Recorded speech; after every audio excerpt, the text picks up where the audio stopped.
করের কাছে যাব। অংশুমান কর নিজেও একজন কবি।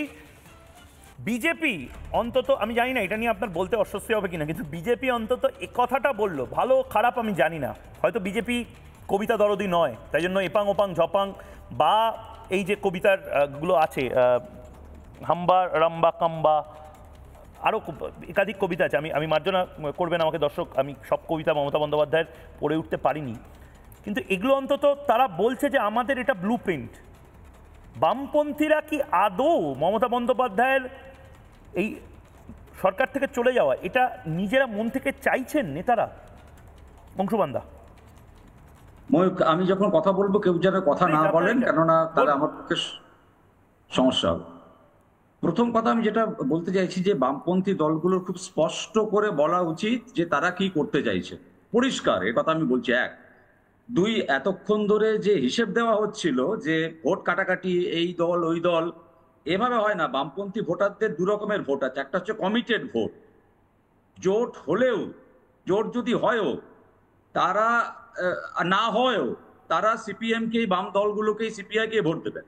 আরেকটা হচ্ছে বাম মতাদর্শ, উদার মানসিকতা আছে এরকম ভোটার।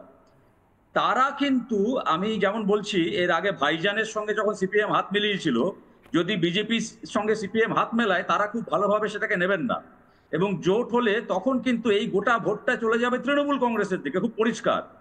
কাজেই আমার দিক থেকে একজন বিশ্লেষক হিসেবে, আমি তো কোনো রাজনৈতিক দলের সদস্য নই, একজন বিশ্লেষক হিসেবে আমি এইটুকু বলতে পারি খুব পরিষ্কার করে যে যদি জোট হয় বা জোট না হয়, ভোট যা হওয়ার তাই হবে, পরিষ্কার কথা। বামেদের যে কমিটেড ভোট, সেই কমিটেড ভোট থাকবে।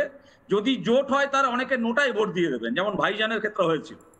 আর যদি জোট না হয় তাহলে তারা বাম দলগুলিকে ভোট দেবেন, এবং তখন সমর্থক যারা, বাম সমর্থক যারা, তারা তখন ভোট দিয়ে দেবেন কিন্তু বিজেপিকে। যেমন অতীতে হয়েছে, কথা অস্বীকার করার কোনো জায়গা নেই যে বামেদের একটা বড় অংশ বিজেপিকে ভোট দিয়েছে। যদি না ভোট দিত বিজেপিকে, তাহলে বিজেপির এই হঠাৎ উত্থান হয় না, এ কথা খুব পরিষ্কার, একেবারে পরিষ্কার। কাজেই আমি এই পরিস্থিতিটাকে এইভাবে দেখছি যে যদি জোট হয়, যেটা সম্ভবত হবে না, কেননা বামেদের পরিষ্কার বক্তব্য হচ্ছে ওই যে পক্ষের পরাজয় সে পক্ষ ত্যাজিতে মোরে করোনা আহ্বান, আদর্শগত জায়গা থেকে তারা লড়াইটা করছেন, এবং সেই জন্য তারা বারবার বলছেন যে তৃণমূল এবং বিজেপি এই দুপক্ষই হচ্ছে আমাদের সমান শত্রু। আমি কি চাইছি সে কথাটা গুরুত্বপূর্ণ নয়, তার কারণ আমি কোনো রাজনৈতিক দলের সদস্য নই, আমি কোনো রাজনৈতিক দলের সদস্য নই। নানা ধরনের কন্টেন্ট দেখার জন্য লাইক করুন, শেয়ার করুন আমাদের ফেসবুক পেজ, সাবস্ক্রাইব করুন আমাদের ইউটিউব চ্যানেল, পাশাপাশি অন্যান্য ব্রেকিং নিউজের জন্য অবশ্যই চোখ রাখুন রিপাবলিক বাংলায়।